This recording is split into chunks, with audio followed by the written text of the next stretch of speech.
Hello guys, welcome to my new blog. આજે અમે જઈ રહ્યા છીએ ઠેકડી સ્પાઇસ પેલેસ, અને અમે એ તરફ જ આજે અમારું મેઇન સ્પોટ એ છે આજનું. અને તમારે જો સાઉથ ફરવું હોય તો ટોટલ 12-13 દિવસ તો જોઈએ જ, તો જ તમે આખું પ્રોપર ફરી શકો અને આખું સાઉથ તમે કવર કરી શકો. એટલું ફાઇન પ્લેસ છે કે એક વીકમાં તો કશું જ નહીં થાય.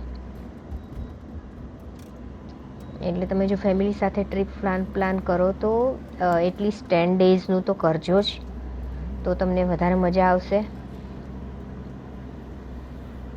અને ઘણું જ એન્જોય થશે. શું ઊંધું ન થાય?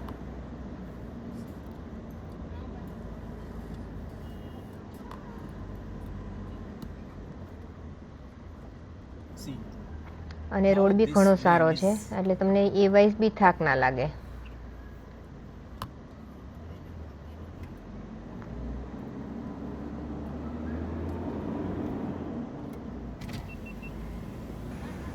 ઠેકડી સ્પાઇસ પેલેસ તો મેં પણ નથી જોયું, તો ચાલો જોઈશું, ત્યાં પહોંચીને જ જોઈશું કે શું છે શું નહીં. જેટલી બી ઇન્ફોર્મેશન છે એ અમને ડ્રાઈવર પાસેથી જ મળી છે, પણ તમે આ વે જુઓ, તમે ગ્રીનરી જુઓ, તમે સુપર્બ, એકદમ ક્લાસ છે. રોડ એટલો સરસ, ગ્રીનરી એટલી સરસ, અને બેઉ સાઈડ ફ્લાવર બી બહુ જ બધા છે. સૂર્યમુખીના પ્લાન્ટ્સ બી ઘણા આવે છે વચ્ચે વચ્ચે. HD કરીને તમે જોજો, તમને જોવાની બહુ જ મજા આવશે. આ road itself tourism spot જેવું જ છે ગાઈસ. તમે જો રસ્તામાં ગમે ત્યાં અહીંયા ઊભા રહો ને 5-15 મિનિટ, તમને મજા પડશે. આવી જ કોઈક જગ્યાએ તમે ઊભા રહીને સાઈડમાં અને કંઈક ખાણીપીણી કરો, મજા આવે. અમે 2-3 દિવસ એ જ કર્યું છે, બપોરના.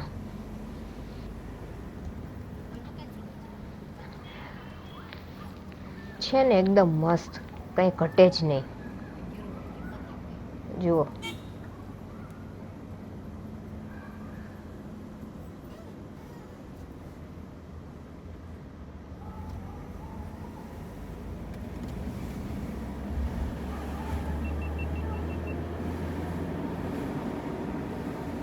બધું રેકોર્ડિંગ મેં મારા આઈફોનમાં કરેલું છે, કેમેરામાં નથી.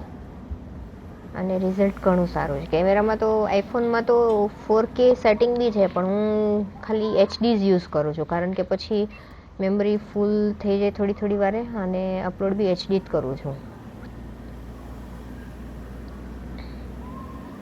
પ્રોપર ઢાળ છે. ગાડીને કેટલું લોડ પડી રહ્યો છે. અહીંયા ટ્રક તો ચડી જ નહીં શકતા હોય એવું લાગે છે આટલા બધા ઢાળમાં. આપણે કેવું પેલું રાજસ્થાન જઈએ ને ત્યાં કેવું ચઢાણ છે, એક્ઝેક્ટ એના જેવું છે આ.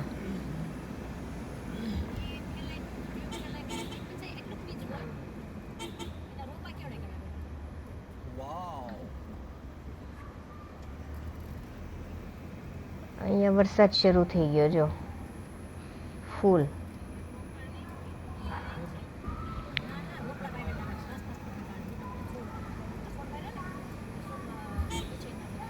સાઉથમાં અમે જેટલું બી ફર્યા ને 3-4 દિવસ, ક્યાંય રોડ એવા ખરાબ નહોતા. વ્યવસ્થિત સરસ સારા એવા રોડ છે, એટલે તમને બહુ એ વાઇઝ બી થાક ના લાગે.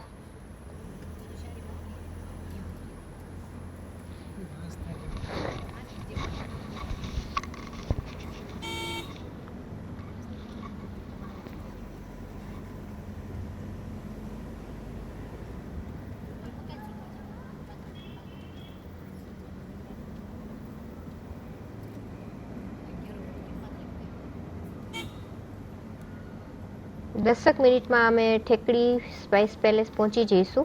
હવે વધારે દૂર નથી, નજીક જ છે, પણ વરસાદના લીધે થોડી સ્પીડ કટ ઓફ થાય છે.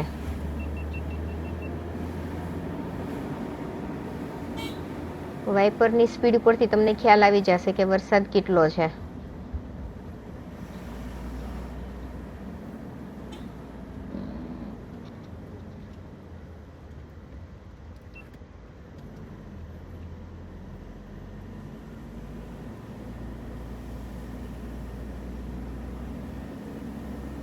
હજી ઢાળ જ છે, એના કારણે ગાડી આટલી અવાજ કરે છે.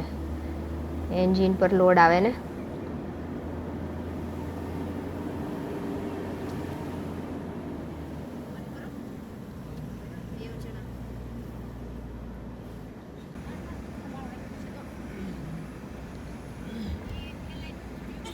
એકદમ હેવી રેન છે ગાઈઝ. આવા વાતાવરણમાં ફરવાની કંઈક મજા જ અલગ આવે.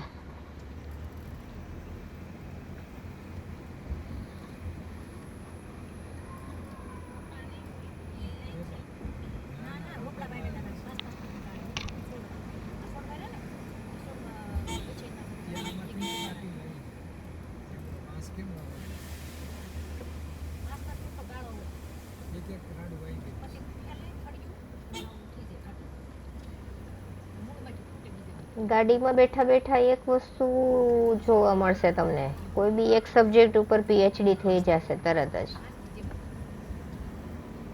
કેટલો મસ્ત રોડ છે યાર.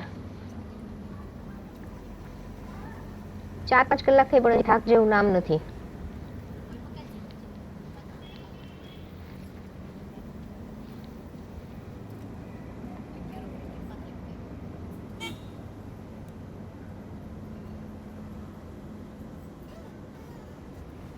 પાંચ દિવસનું રેઇન ફોરકાસ્ટ હતું.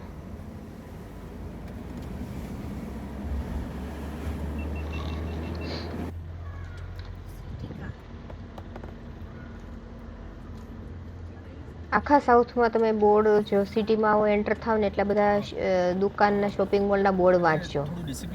ઇંગ્લિશમાં અમુક જગ્યાએ તો ઇંગ્લિશમાં પણ ના લખ્યું હોય યાર. ગાંઠિયા સેવ ગોળ ગોળ ગોળ ગોળ જલેબી જેવું આપણે ડિઝાઇન જ લાગે, વાંચતા જ ના આવડે. ત્યાંના લોકોને હિન્દી બોલતાય ના આવડે, ઇંગ્લિશ બોલતા બી ના આવડે. અમુક જગ્યાએ તો એકદમ જ એમની પ્રોપર તેલુગુ લેંગ્વેજ બોલે, એટલે આપણે તો માથામાંથી ચકલા જ ઉડી જાય, કંઈ જ ના સમજાય.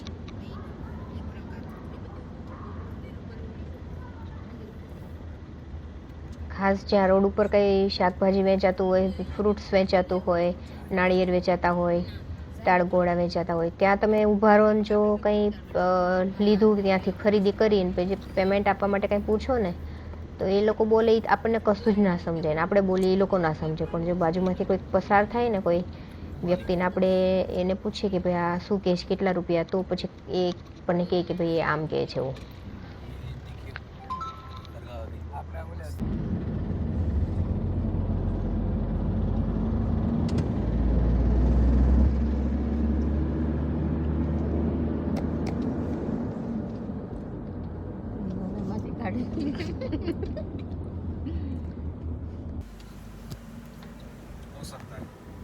સાઉથ બધા જ પ્રકારના મસાલા માટે ફેમસ છે. તજ, લવિંગ, એલચી, જાયફળ, तमालपत्र, ये थोड़ा थोड़ा लैंडस्लाइड सभी जगह पे हुआ है, देखो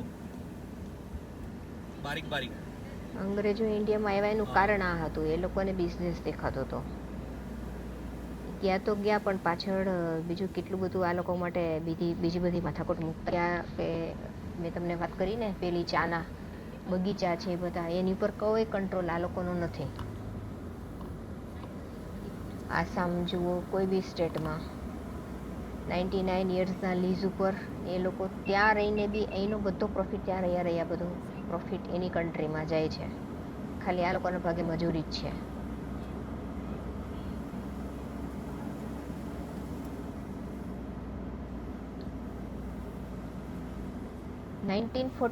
માં ઇન્ડિયાને ફ્રીડમ મળી હતી ને 47માં, ત્યારથી લઈને અને હવે 2047માં લીઝ ખતમ થશે, એટલે હજી એ લોકોને બી ઘણા વર્ષો સુધી વેઇટ કરવી પડશે. ત્યાર પછી જઈને એ ઇન્ડિયાના કંટ્રોલમાં આવશે.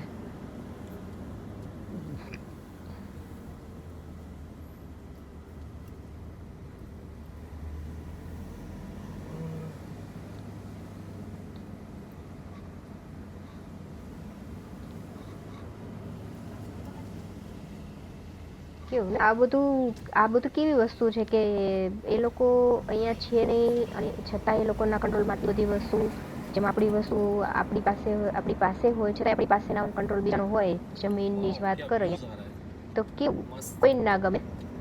આ લોકો ખાલી મદદ કરે છે સિન્સિયરલી એ લોકોનું આટલા બધા ગાર્ડનમાં देखो इसको बहन जी એટલે की બરાબર છે बेगों में કોઈ જ પ્રકારનો કંટ્રોલ નથી बहनों ने बताओ ने કેટલા ચાના બગીચા છે કેટલી ચા છે આખા ઇન્ડિયામાં પ્રોવાઈડ કરતા હશે 2-3 સ્ટેટ છે નહીં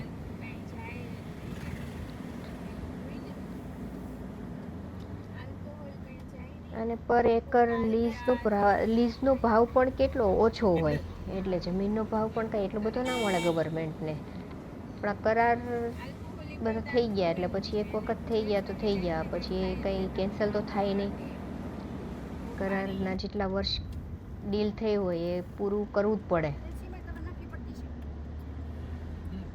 આ જો તમને જે માટી પડેલી દેખાય છે ને બધું નાનું નાનું લેન્ડસ્લાઇડિંગ થયેલું છે જો એવું તમને રસ્તામાં બહુ બધું જોવા મળશે છે પણ એમ એવું બધું કંઈક રસ્તો બ્લોક કરે એવું ના હોય નડે એવું ના હોય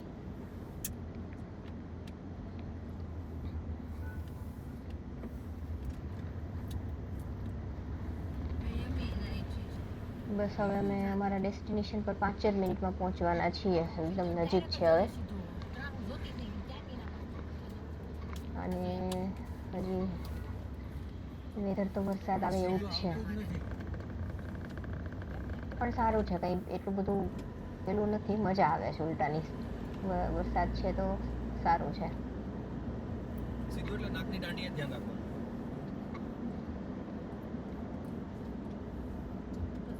આટલું નોન સ્ટોપ મેં વિડીયોમાં રોડનો આખું સિનેમેટિક વ્યૂ લીધો છે આગળ બેસી ગઈ એટલા માટે જ લીધો છે કે તમે આ પૈસા દઈને બી તમે જાઓ ને તો બી તમે આ વસ્તુ એન્જોય ના કરી શકો ઘણા એ લોકો શું કારમાં બેઠા હોય કારમાં સૂઈ જાય પછી 2-3 કલાક સૂઈ જાય બીજો સ્પોટ આવીને ઉઠે પણ વચ્ચે આ બધું એન્જોય કરવાનું તો રહી જ જાય અમે આજ આખું દિવસ કારમાં સૂવાની ઈચ્છા જ નથી થઈ કારણ કે એટલું આ બધા ફેમિલીમાં સાથે હોય તો પછી એક સરખા હોય ને બધા એટલે મજા આવે ફાઇનલી અમે હવે પહોંચી ગયા છીએ ડેસ્ટિનેશન ઠેકડી સ્પાઇસ પેલેસ આયુર્વેદિક ગાર્ડન આવું જ કંઈક નામ છે એક્ઝેક્ટ શું નામ છે ખબર નહીં ત્યાં જઈને જોઈએ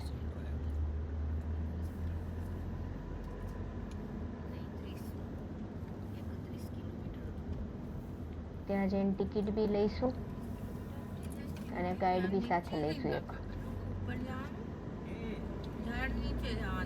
જોયા હતા રસ્તામાં તો રિયાન મેં કીધું જો કોકા છે અહીંયા કોકો આ તમે જે નથી ખાતા ચોકલેટ્સ 5 लोग नमस्ते सर नमस्ते ये स्पाइसेस और आयुर्वेदिक प्लांटेशन है ओके आधा घंटा टूर प्रोग्राम ओके आपके साथ एक गाइड आएगा पूरे एक्सप्लेन करूंगा ठीक है मतलब दुकान पे कुछ लेने के लिए स्पाइसेस और आयुर्वेदिक मेडिसिन अवेलेबल है ठीक है सो गार्डन देखने के लिए एंट्री है 100 रुपये करने के लिए ठीक है 5 जन है ना 5 जन। 500 रुपये तो गाइडेड टूर है गाइड को दूसरा चार्जेस नहीं गाइड फ्री है ठीक है तो अभी ऑनलाइन करते हैं या कैश लेते हैं कैश तो अभी અંદર જઈને પાર્કિંગ કરી દઈએ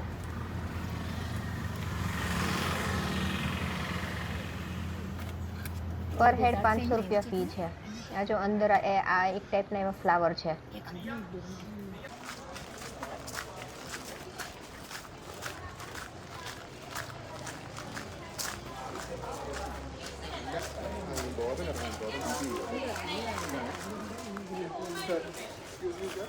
આ એની શોપ છે અહીંયા બધી જ આયુર્વેદિક પ્રોડક્ટ એકદમ મસ્ત મળે છે government of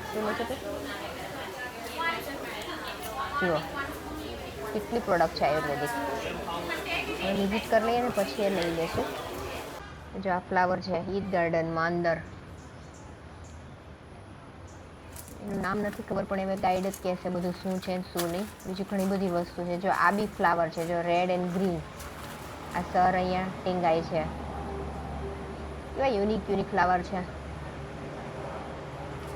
look at this okay guys આ વ્લોગ અહીંયા પૂરો કરું છું નેક્સ્ટ વ્લોગમાં આખી જ ડિટેલ આ આયુર્વેદિક ગાર્ડનની જેટલી બી છે એ તમને જોવા મળશે તો એ ખાસ જોવાનું ભૂલતા નહીં બહુ જ ઇન્ફોર્મેટિવ છે તો મળીએ નેક્સ્ટ વ્લોગમાં અને આ વિડીયો તમને ગમ્યો હોય તો લાઇક કરવાનું ભૂલતા નહીં સબસ્ક્રાઈબ કરવાનું ભૂલતા નહીં બાય